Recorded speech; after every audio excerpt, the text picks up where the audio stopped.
I kept saying when we asked for getting demonstrators, I want wood identification. I want wood identification because I don't know anything about it. So just to let you know, this is the basics. You guys are probably going to know 90% of what I say. But then we go to Kelly, and then it's going to be the interesting stuff. When they say, Lynn, you can do a demonstration, and then you get to go with the person who knows pretty much everything about it, it's like, okay, I can do that. Give me 5 minutes. So we're doing absolute basics here today. My disclaimer, just come up because I'm up here talking doesn't mean I know anything. This is, as they've been saying, a group effort. I want everybody to pitch in. I want everybody to talk about the wood, that what you know about the woods. I'm just kind of showing you pictures, and you guys are gonna, and giving you some of the basics, but it's about you and what we all know and sharing what we all know about the woods. So yeah, that's my disclaimer. Let's learn from each other.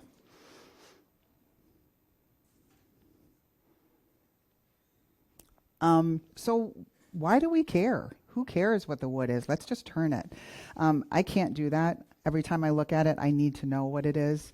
But there's other reasons too. The aesthetics, definitely the aesthetics. You want to know what your wood is kind of going to turn, what it's going to look like.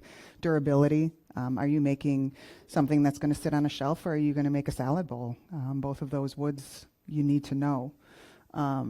The toxic or irritating woods, there's lists everywhere, and there's some pretty big interactions that you can have. A lot of the wood, I like oleander, you know, it's the southern woods, or it's not going to be in this area, but you still need to know. Is there going to be, walnut can give you that scratchy throat kind of thing. Using the, thank you, respirator, for everything is probably a given, but when you're working with something that is irritating, you're going to want to know and maybe be a little more careful. And then matching your grain or color in your projects, especially if you're doing segmenting. You don't want to say, oh, this is maple, and then have like maple and birch. For me as a beginner, the first thing that I was told, and the thing that I did majority of the time, and when I didn't do it, I knew it, is put down the date. When you drop a tree and you're taking some of the wood, label it. This is ash, this is maple, this is whatever, and then you turn it, and then you know, okay, this is a maple, this is what maple feels like. If you don't, then 2 years down the line, you're looking at this piece and you're like, what is it? I don't remember, which I know from history, and that's what I do. The best way to find out about woods is use them. You have to be able to play with them, and the more you use the woods, the more you're going to know what they feel like, they turn. So I can tell you, you know, till I'm blue in the face, but you have to use the woods. You have to work with them. So simple clues for every piece of wood. When you grab a piece of wood, you look at it. What is the color and the grain pattern? Kelly's going to talk a lot more about that than me, because he's going to go into the absolute nitty-gritty details of it. But you can look on, if you have that face grain, you can look at it and you can figure out what the woods are. I'm staying incredibly basic in this. These woods are the local woods that we use all the time that are up there. I'm not going into exotics. I don't want to play with that yet. It's, you know, much more complicated than what we need. So you have your color, your grain pattern, your weight, and your hardness. The smell, when Paul was doing the gallery, he grabbed that piece of wood and he smelled it. And that's what you do. It's like, oh, what does this smell like? Is it red cedar? Yes, it is. It smells like cedar. And then the feel of it. Grain pattern and color. Color can change so much. Is it weathered? Can you sand it so that you know what's underneath it? Because if it is weathered, it's going to be an entirely different color than what would be underneath. You have these hues to the wood. Your cherry wood is going to have a little bit of that red. Your poplar is going to have possibly a little bit of green. And then there's the grain pattern again. grain pattern, the reason I don't want to get into it too much is because it's a little more complicated. You can have the straight, spiral, interlocked, wavy, irregular. Grade pattern can go all over the place. But then you have the way the log is cut, and the way the log is cut when you're looking at it is going to change what the wood appears to be. So like oak can has that cathedral pattern, which is right here, the cathedral on it. Oak will have the cathedral pattern if you have it plain sawn. And then tight vertical grain of the quarter sawn wood. So these are some of the ways that you can cut. That's the oak piece right there, and then the cuts on it. And if you look at it and start doing that in 3D in your little brain, you can see how this would make the oak that cathedral if you're looking at it in a flat, if that makes sense. Weight and hardness. For me, I didn't know. I would always stick my finger, while doing this research, I would always stick my finger into a piece of wood like right here. And you can do that, but the more I read, the more it's like find a sharp edge on it and do it on the edge. And that's will give you a little bit more, because the maple, and I have maple here along with a couple other softer woods. And if you do it on the softer woods, it's like your nail just kind of digs in. And yes, it digs into the wood when you're going on the face grain of it, but that corner really does kind of show it a little better. And then you have the terms of softwood and hardwood. They're based on the tree type, which I'm thinking we all know, and not the actual hardness. For example, balsa wood is a hardwood, but it's a very soft wood. And then I brought the Janka scale that Tim had used before, which is how we rate how hard these woods are. Smell, Paul. So common wood sense, how do you describe it? I personally think it's really hard to differentiate and to explain what it is. But as I was reading, it's like, okay, pine, the sharp and aromatic scent of cedar, and the earthy robust of oak. I'm like, well, that's nice. But again, it's one of those things that the more you work with it, the more you get used to it, the more you know what the smell is, which doesn't really help with this, Thanks, Lynn, for nothing. I know that, but I have identify word by smell. I know. I was thinking about that. So this last part, the new sense can be difficult to put into words. First-hand experience is the powerful and memorable way of wood identification. So smell your wood. Just take a note and smell your wood. Feel, wood can feel anything from smooth and glassy to rough and coarse.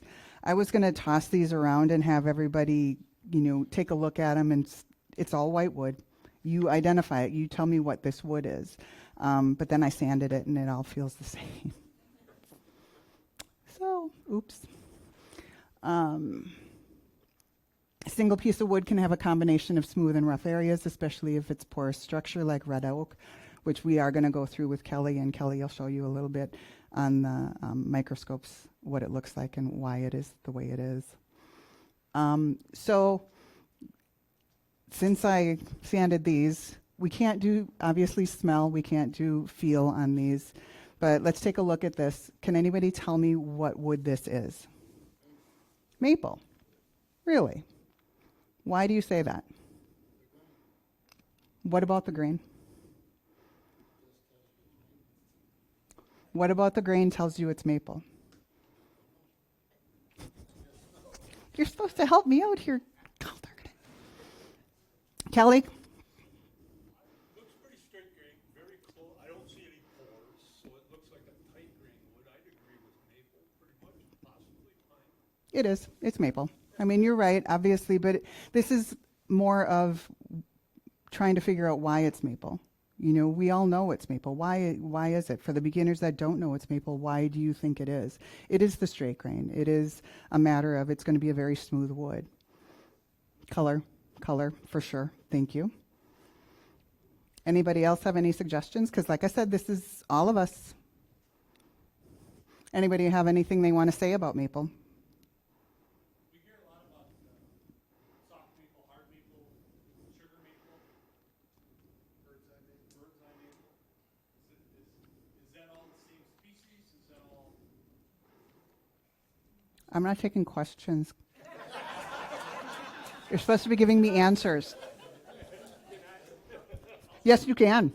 Bird's eye, what I found, tends to be more of a soft maple, but there can be one of the most beautiful wood I've seen. Bird's eye and walnut, that was just gorgeous.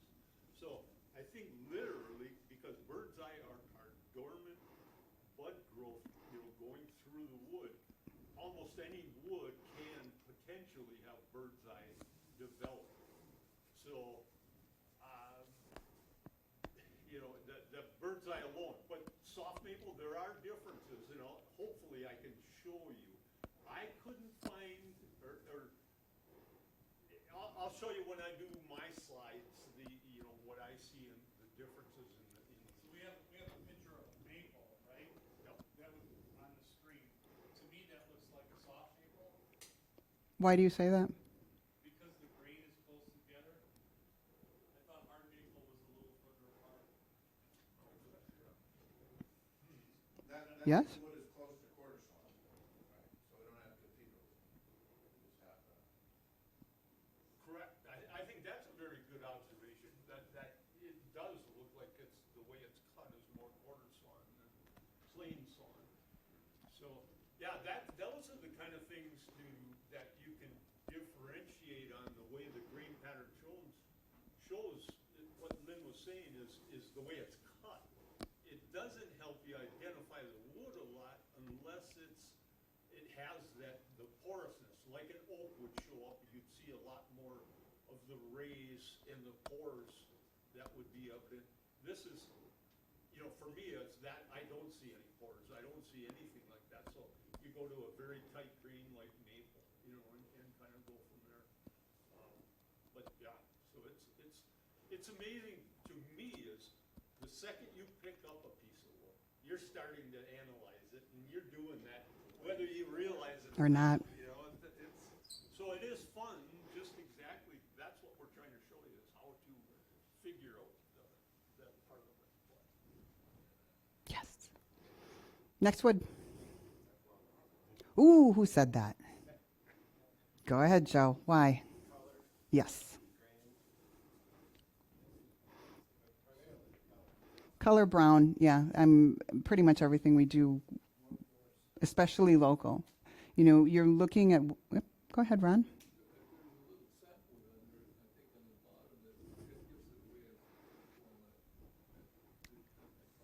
Because walnut's heartwood is darker than the sapwood on the side or on the round. that was harvested earlier in the year. Why do you say that? Oh, Jesus. Do I have to go back to my disclaimer here, mister? After a dry winter. It was a 73-year-old tree harvested in the fall.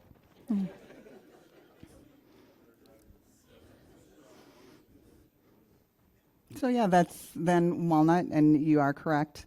Grain is going to be not as tight as the maple. You have a little bit more porous, correct?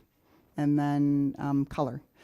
And like I said, what you're looking for, again, when you see a piece of wood is like, where did it come from? Did, Uncle Alfred say, this is from my backyard, I cut down a tree, or did you get it from a cabinet maker, down the road? That's all going to show different things or tell you different things about what kind of wood it is. Walnut, dark brown, rich, smooth color. Okay.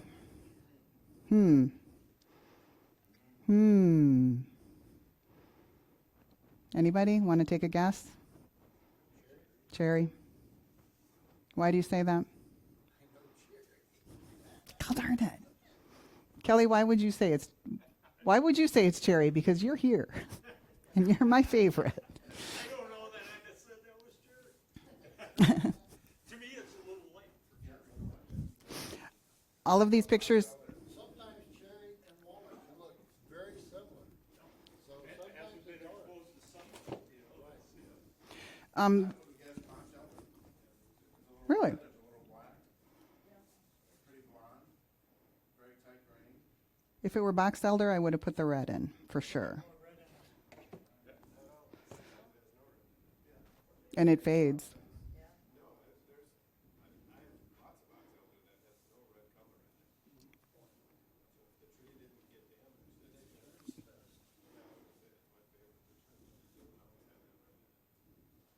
to me, it's fine.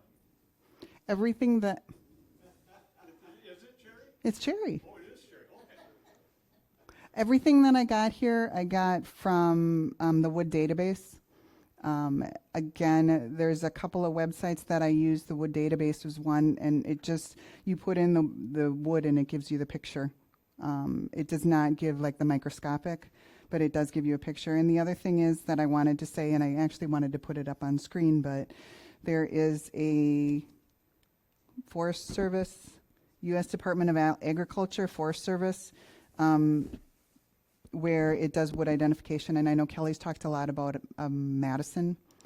This is a national program. You can send it in up to 3 pieces a year. It has like little rules that it's on it, but and get your wood identified.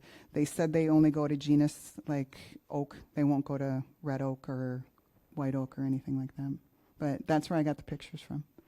And it's cherry. Because it's very scaly and dark.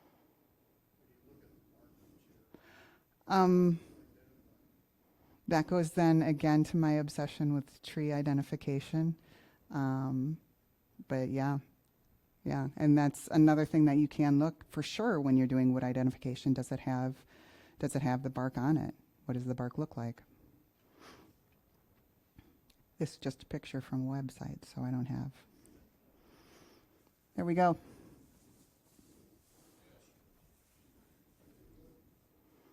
Why do you say that? I know.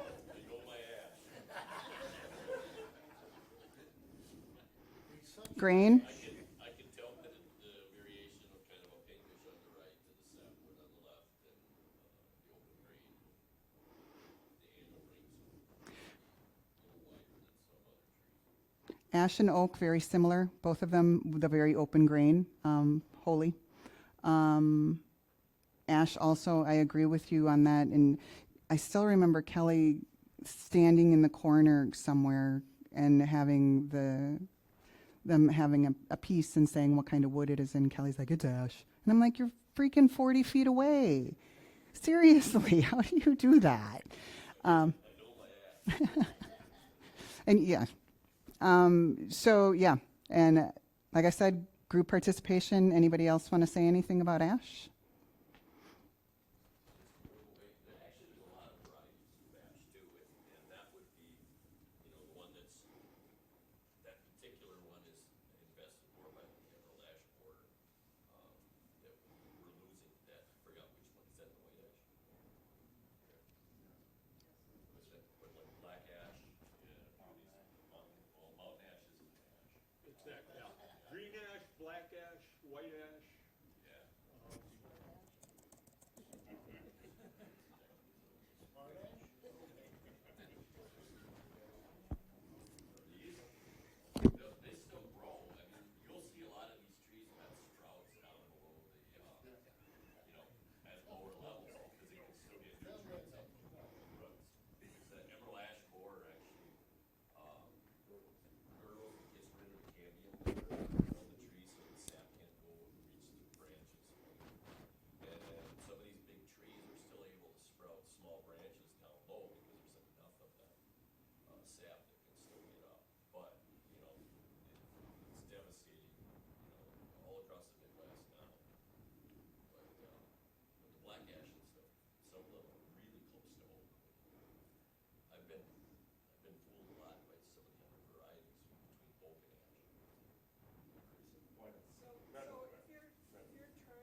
So if you get any of these, diseased trees, the wood's already dry almost, you know. Technically, it could still be wet, but you're not gonna get, like, if you took wet oak and you turn it versus dry oak, it's like really, really a big difference. But the ash has already been,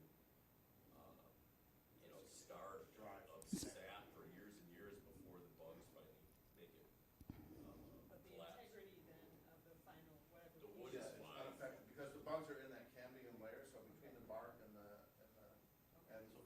bark comes off really easy because it's Yeah, by the time you see it, it's already been The affected. cambium layer is the main mover of fluid in a tree.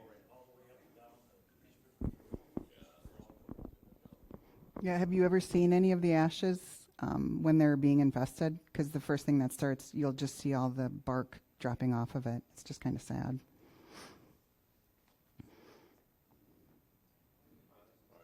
Who said it? There's so many. Here we go. Pine. It is pine.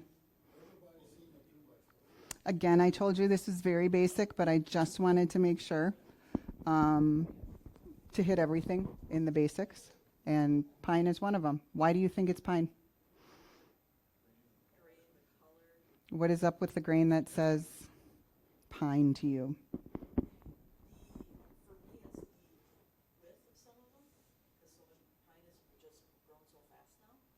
And then also the deep color of the different grain lines. You've got the white versus the bright red, that is just so contrasting. Perfect. Excellent. Thank you.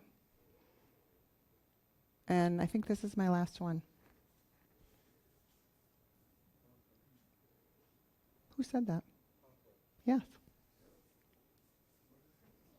Poplar. Why do you say poplar?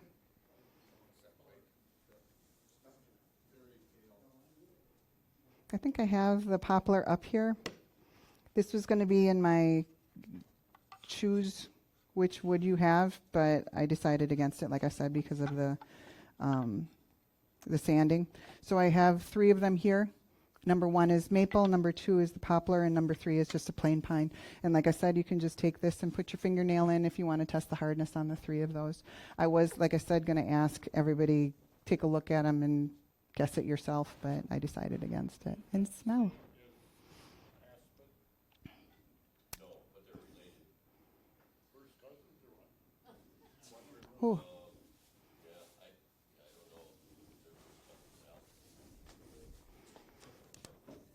But they both populate the roots. The largest organism in the world is a aspen grove algae. It's all the same, got all the same DNA, the whole grove. So in my little kit, it has aspen and poplar as together. Kissing cousins, I guess.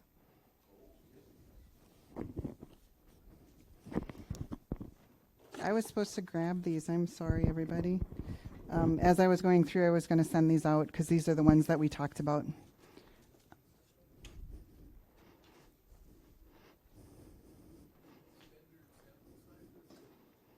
According to Tim, no.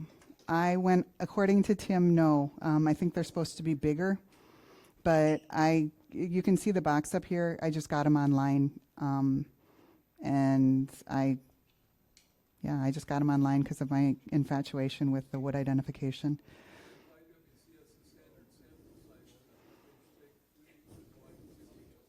Yeah, that's Tim. I think, did you ever get that? The samples of.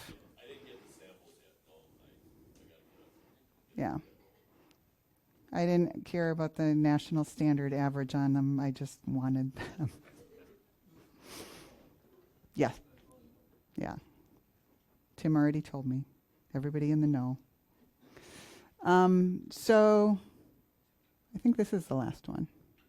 This should be an easy one for you guys. Yep. Red oak. And I heard you say red oak. Who said red oak? Oh.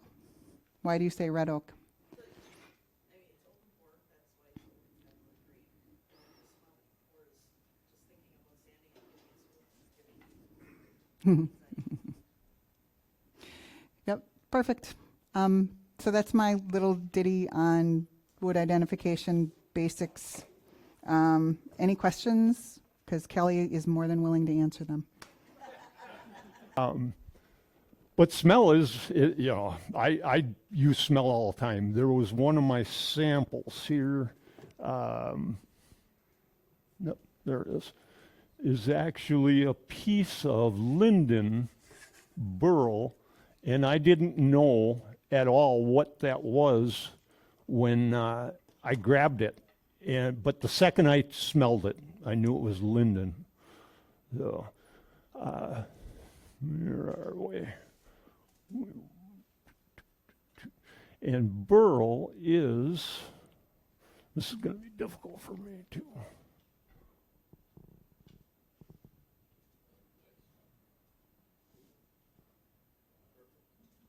Right there. I was saying I had cataract surgery, so my eyes are still adjusting to new lenses, so I've got a hard time focusing and seeing exactly.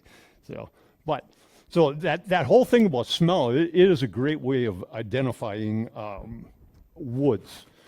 There are a few other things which I've forgotten along the way.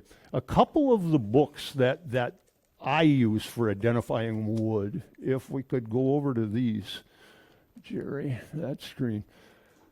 This one in particular, there is a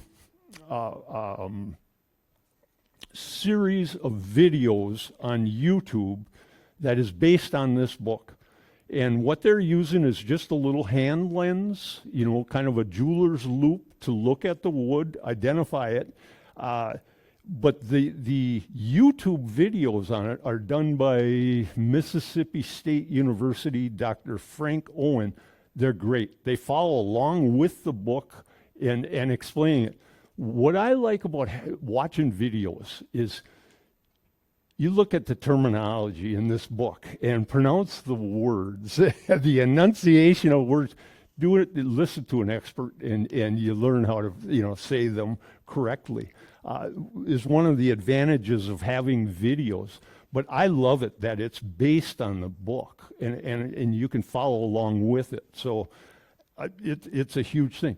This book now has been reprinted, and it comes with not only the side grain pictures like this, but it also has a picture of the end grain to identify. So it's gotten to be, it's even better than what this one is. And I just saw that last night as I was going through things, that it was available on Amazon. I'm going to be ordering one. So, but those are like I say, kind of where I go when I want to identify wood. These are the two I use. And my finding that what they have available on YouTube is pretty recent for me. So it's a great resource also. But kind of where we're going here, Jerry, we'll do a little bit of we'll go back to this now. And, okay. This is actually the wood. This is a maple.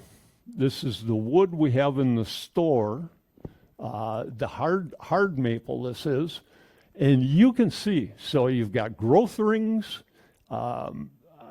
There is very little as far as pores and openness. And when I say that, here's one for comparison. We'll jump up to oak. And you go from actually we're looking, let's see if we orient this. So the rings, the very large porous ring is the early wood here. This is late wood. So spring growth, pores are open, sap's going up into the tree again. So they're very open. And then, like I say, there are actually pores in here, but they're virtually closed, much denser. They call this ring growth wood when it has that early pore. And that's what you see when you see those plain cut woods that Lynn was showing you. And that's what you're seeing, the grain pattern that shows up is actually the pores that have been opened up, you know. So you're seeing a side view of those pores. That is, then we can go to, this is face grain. So one of the things when you're doing that, let's get to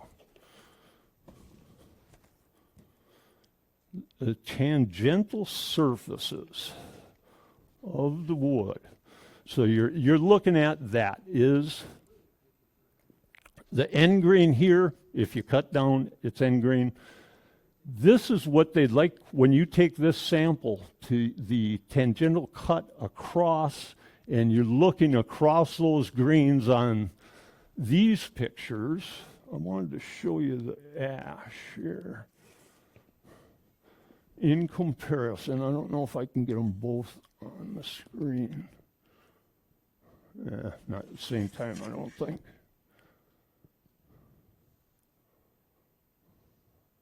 But this is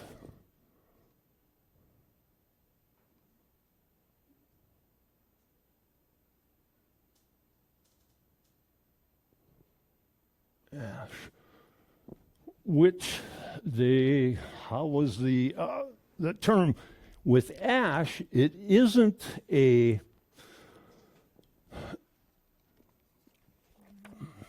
my terminology here.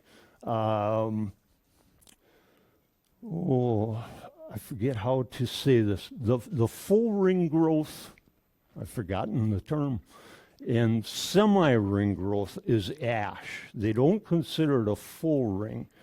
And that is how you see classifications of ring porosity. So it's semi-ring porous, diffuse porous, but it helps you identify both with the side grain and the pores like this. So you can see early wood again, very late. You know, the pores aren't open. What I found with trying to create samples, I tried doing them, cutting them off with a 62, finish cut blade. You're much better off taking your samples and cutting them, slicing them. So that is what I got this for. But it's a dual use. This is a miter cutter for trim, and it also does a great job of just taking off a slice. You can use a utility knife and take one off. The one thing that I found, because I couldn't get a slice off of a piece of pine to save my life, what you got to do is just take a little water, dampen the end grain, let it sit for a few minutes, and then you can take a slice and you get just the sheerest slice off. It works great, no matter what. If you're using a razor blade, a utility knife, it makes it easy. Because I tried forever with dry wood, and what happens to it is you get, let's see, where are we? It just puts so much stress on the wood while it's being cut that you get all kinds of lines that you just can't pick up the grain pattern. But it's still, I'm going to pour these out for anybody that wants to come up and use one of the little handheld jobs and take a look at some of these. Because it's interesting for me. I wanted to show you because, Lynn, you also talked about, I got poplar here. Or no, mine isn't poplar, this is aspen. Yep, they are. But it is, you don't see any of the ring growth. It is very uniform in its build. So that to me is just you know, how they can be so different in appearance, but so, but, and like I say, this was the ash.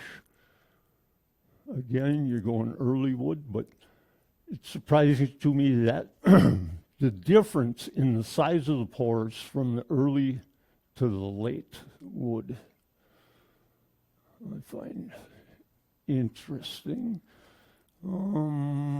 Did we show the black walnut?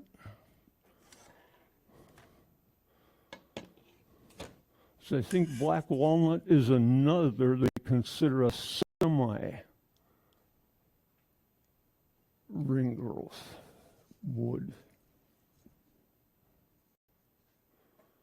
So you're going from ring there to there, from that side to that side, early wood, late wood.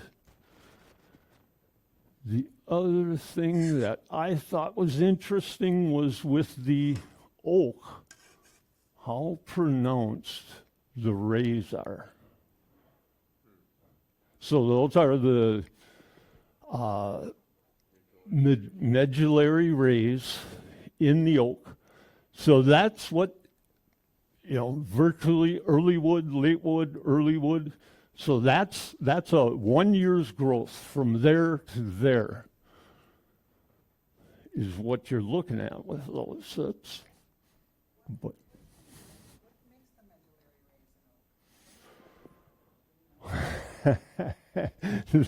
there's a chapter on that. Literally, it does explain it all. No, I don't believe there are. No, there's, no, I would suggest you would really like this book. It's one of those that, like I say, the level you want to get into it is just, it's like jumping off a cliff. Because you can. I mean, literally, they get into talking about the fibers. If you want to talk about wood and knowing wood, it's how deep do you want to go. I actually was going to have Ron come up here, and Ron probably is more of an expert on wood than anyone, Ron Odegaard here, our guest, anyone I've ever met. He's got a room at home where he has turned a sample of, do you have every wood there is?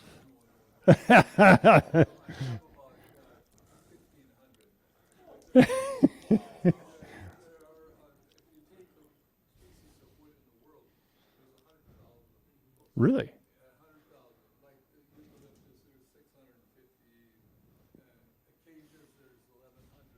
Yep.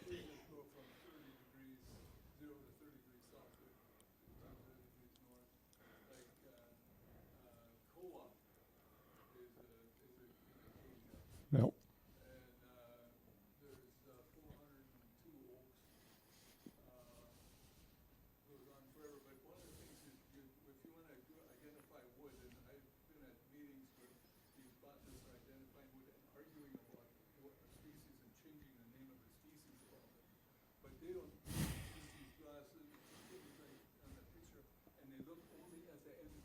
Yep.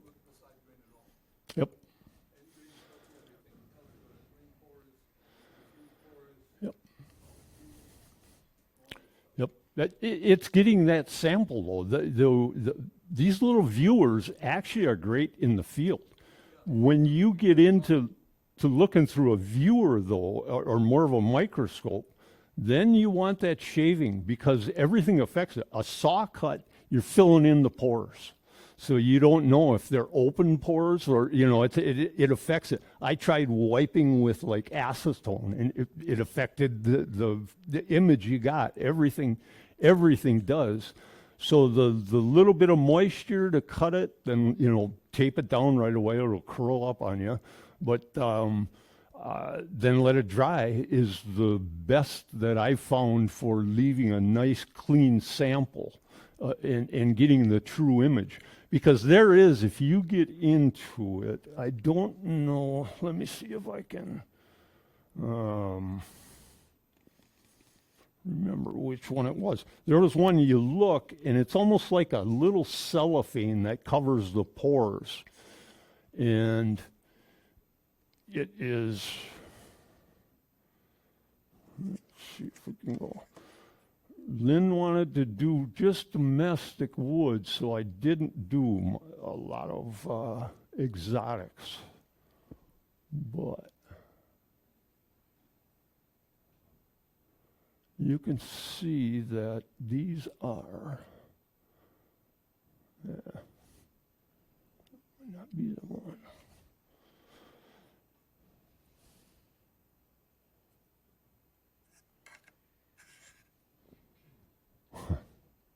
Anyways, but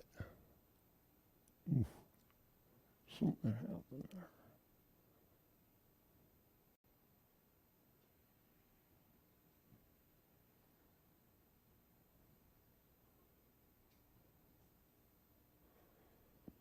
So, but if you can see, like I say, it's the detail that you can get.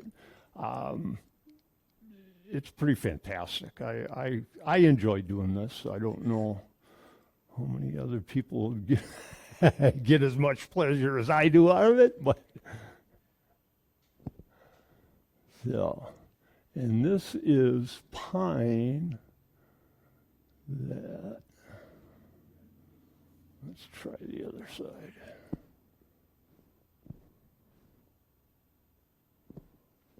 Kelly, the AI says that not all woods have medullary rays that are visible, but all hardwoods have medullary rays. Ah, okay.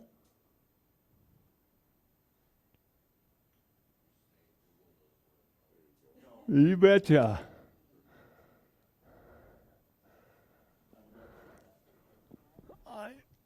Now that's pine, and you know when we say about pine being a soft, open, porous wood, you look at it, and in comparison to the things like the oaks and ashes. Oops, sorry about that. There aren't open pores to me. Pine has a lot of pitch, so that the pores in pine are actually filled, and many woods have pitch in their pores, and it is a total different look. So when you look under a microscope, but this is another of the, let's see, what I thought were two different maples. So this one. But I'm not certain that this is. But again, to me, the maples are very uniform. You don't get the banding or growth ring look across the pore size, very uniform, much smaller growth rings, so it's a denser wood.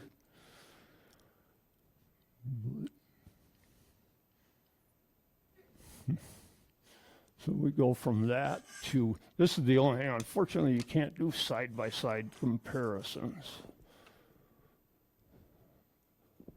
This one is the maple that we have in the club store. So again, very uniform.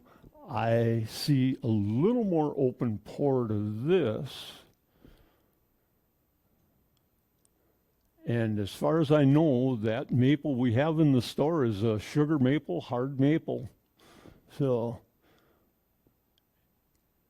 it surprises me that the pores look more open than what I assume was a soft maple sample. So, but. I think I was telling the group at one time, it was just recently, I put a hard maple bowl on my vacuum chuck, and it sawdust stuck to the outside, so the vacuum was actually pulling through the bowl to the point where sawdust would stick to the outside. And that just amazed me. I didn't think Yeah, this yeah. maple was porous. Yeah, I didn't either. That I mean, it was real fine, it was dust. It wasn't like a chip, but yeah, I couldn't. end grain, right? Yeah, on the end grains, yep. okay. You know, I even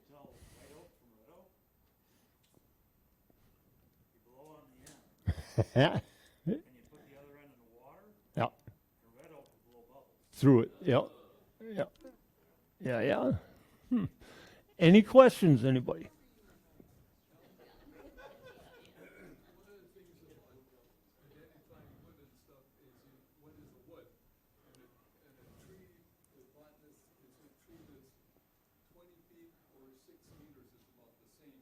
So anything under that is not a tree. And so it's a bush, brush, or whatever.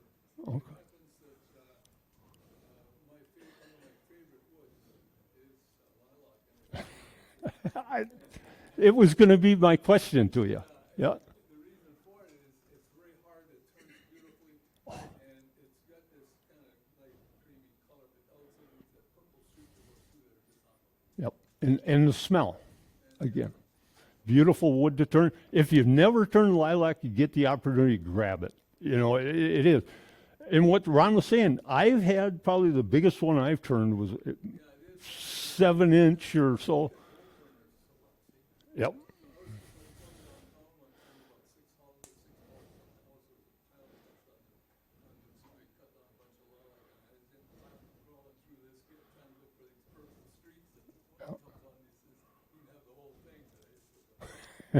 Yeah.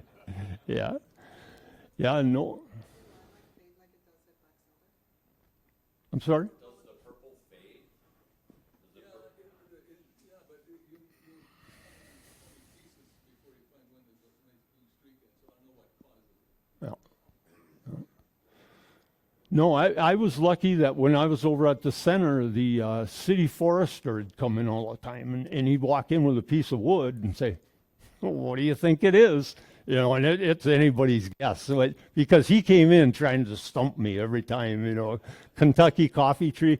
But that was the one that the lilac was, you're going, and you just get that scent of lilac. It's just great wood to turn. And catalpa, I love turning catalpa because of the fragrance while you're turning is very aromatic. And cedars, red cedar, when I've been turning that, I've gotten to the point where I've had to open doors and windows to get air in. It gets so strong that it overcomes you. So, but Ed, So you said the bird's eye maple is something that affected the wood, not a species of the tree.